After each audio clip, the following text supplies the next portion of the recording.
નમસ્કાર. News of Gandhinagar daily headlines today. જીવનસાથીની દિવ્યાંગતા પર ટિપ્પણી કે ચરિત્ર પર ખોટા આરોપો ક્રૂરતા ગણાય. અમેરિકા જવા ઈચ્છુક ભારતીયો 01 અને આઇન્સ્ટાઇન વિઝાને શરણે જાણો આ વિઝા કોને મળે. જૂની કાર ખરીદતા હો તો આ 3 દસ્તાવેજ જરૂર ચેક કરજો, નહીંતર ખિસ્સા ખંખેરાઈ જશે. SAARCને બદલે નવું સંગઠન બનાવવા તૈયારી, બાંગ્લાદેશ પણ આપી રહ્યું છે સાથ.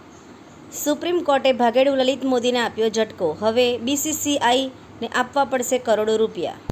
તંત્રીલેખ. વર્ષના પ્રથમ 6 માસમાં લાર્જ કેપ શેરોમાં આગેકૂચ, જ્યારે મિડ સ્મોલ કેપમાં પીછેહઠ. ભારત અમેરિકા વચ્ચે ટ્રેડ ડીલ અંગે ભારત સરકારની પ્રતિક્રિયા. નાણામંત્રીએ કહ્યું, શરતો લાગુ થશે. શાસ્ત્રીનગરનું શૌચાલય બન્યું વિવાદનો મધપૂડો, કડક કાર્યવાહીના બદલે દંડ ફટકારતા સ્થાનિકોમાં રોષ. વસ્તી ગણતરી 2027. કેન્દ્રએ રાજ્યોને 31 ડિસેમ્બર સુધીમાં વહીવટી સીમાઓને અંતિમ સ્વરૂપ આપવા કહ્યું. નેપાળમાં 4.2 તીવ્રતાની ભૂકંપના આંચકા, અધિકારીઓએ આફ્ટરશોક્સની ચેતવણી આપી.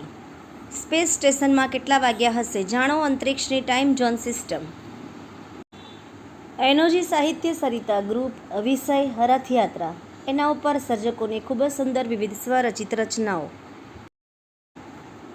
SR મીડિયા એન્ડ કોમ્યુનિકેશન તથા કડી સર્વ વિશ્વવિદ્યાલયના સંયુક્ત ઉપક્રમે સમાચાર પત્રોની ભાષા અંગે ચિંતન કરતી સત્વ ગોષ્ઠી યોજાઈ.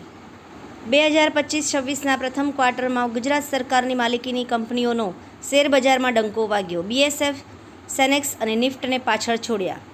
સરકારી વિનયન કોલેજ અમીરગઢ ખાતે પ્રાધ્યાપકોનો સત્કાર સમારોહ યોજાયો.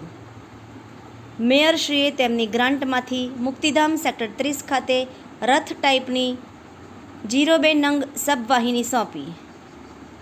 આભાર. મીનાક્ષી રાવલ, ગાંધીનગર. ન્યૂઝ ઓફ ગાંધીનગર દૈનિક જન ફરિયાદ ન્યૂઝ.